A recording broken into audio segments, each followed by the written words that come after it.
استيقظ العالم اليوم على قصة فرار خرافية. Now he's in Lebanon. اسمه كارلوس غوسن. كارلوس غوسن عمل واحدة من أعقد وأنجح عملية الهروب اللي صارت في العالم. كان رئيس الأنجح ذو شركات سيارات في العالم، رونو الفرنساوية ونيسان اليابانية، وبعدها يتحول المطلوب رقم 1 في العالم ويتم وضعه تحت الرقابة الجبرية في اليابان 24 إلى 24 ساعة تحت عينين الشرطة والانتربول، لكن باش يفاجئهم ويهرب من بين ايديهم بطريقة ما توقعوهاش. أكثر تفاصيل في فيديو اليوم، ما تنسيش اللايك وسبسكرايب وتفرج في الفيديو للآخر. قصة كارلوس غوسن تبدأ في البرازيل. وقتها كان يخدم مهندس في شركة رونو الفرنساوية فرع البرازيل، وكانت رونو في هاك الوقت تعاني من برشا مشاكل اقتصادية ومالية، وكارلوس عمل لهم خطة نجم ينقذ بها الشركة من الإفلاس في وقت قصير برشا. بدأ اسم كارلوس ينتشر بين ماركة السيارات انه الشخص هذا نجم يرجع رونو من حافة الإفلاس والانهيار للقمة، وكارلوس بدا يلوج على شركات أخرى باش ينقذها من الإفلاس، على عكس العباد الأخرى اللي تلوج على شركات ناجحة باش تحقق معها الأرباح. وفي عام 99 كارلوس لقى شركة تعاني من أزمات مالية كبيرة واقتصادية وعلى حافة الإفلاس والانهيار. في أواخر التسعينات كانت شركة نيسان تتعدى بأزمات كبيرة برشا، الشركة اللي كانت في وقت من الأوقات من أهم شركات السيارات في العالم واسمها معروف في كل الأسواق. بالليلة ونهار ولا تتعاني من مشاكل مالية خطيرة، تراكمت عليها الديون اللي وصلت المليارات، والمبيعات قلت واللي عاجزة تنافس شركات أخرى، وزيد على هذا الكل كان ثم سوء تنظيم داخل الشركة.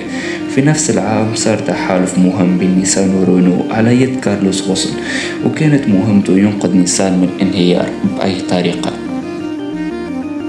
أول حاجة عملها كارلوس هي أنه عمل خطة إنقاذ كبيرة كانت فيها برشا قرارات كانت ضرورية باش ترجع تقوم الشركة على ساقها من جديد. سكر بعض المصانع اللي ما كانتش تربح، نقص عدد العمال وبدل طريقة الإدارة داخل الشركة، زاد ركز برشا على تقليص التكاليف وتنظيم العمل بين مختلف الفروع متاع الشركة.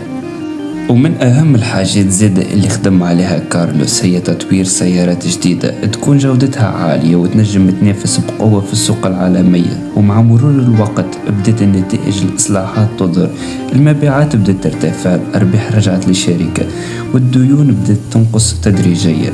في ظرف سنوات قليلة تحولت نيسان من شركة قريبة للإفلاس إلى شركة ناجحة وقوية في سوق السيارات. النجاح هذا خلى برشا وسائل الإعلام وخبراء الاقتصاد يلقبوا كارلوس غوسن بمنقذ نيسان، خاطر الدور اللي لعبه كان كبير في إنقاذ الشركة وإرجاعها للطريق الصحيح. كارلوس بعد ما ولا شخصية معروفة عالميا بسبب انقاذه لشركة نيسان وقيادته للتحالف بينها وبين رونو، تنقلب الحكاية الكل في 2018. السلطات اليابانية قامت بإيقاف كارلوس ووجهت له قضايا مالية، منها إخفاء جزء من المداخيل واستعمال أموال الشركة لأغراض الشخصية. والشرطة اليابانية حطت كارلوس تحت الرقابة، ممنوع عليه يغادر البلاد. لكن في آخر 2019 صارت مفاجأة كبيرة رغم كل المراقبة. نجح من الهروب من اليابان بطريقة سرية، مساعدة بعض الأشخاص خرج من المكان اللي كان يقيم فيه عن طريق أنه يتخبى في صندوق كبير متاع معدات موسيقية، والصندوق هذا تم نقله في طائرة خاصة وغادر به اليابان، ومن بعد مر على طريق تركيا وفي النهاية وصل للبنان، البلاد اللي يحمل جنسيتها ويعيش فيه ملتو. وصل ظهر في وسائل الإعلام وقال إنه هرب، إنه يعتقد إن المحاكمة في اليابان مش باش تكون عادلة معه.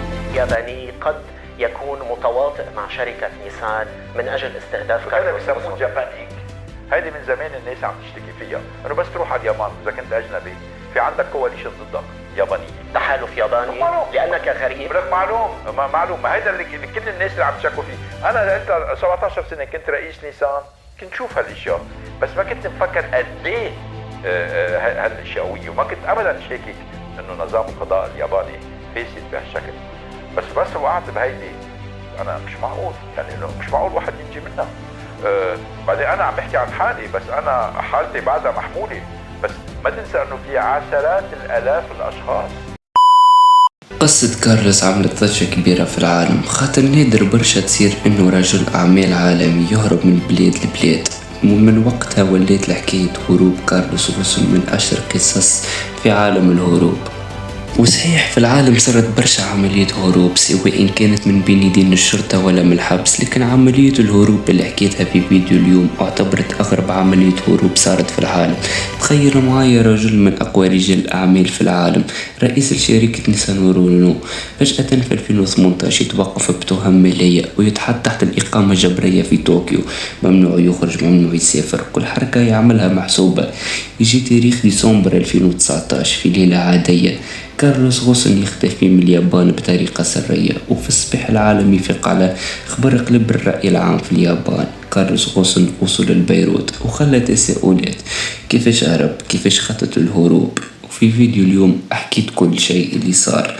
ما تنساش اللايك وسبسكرايب وتفرج في آخر فيديو.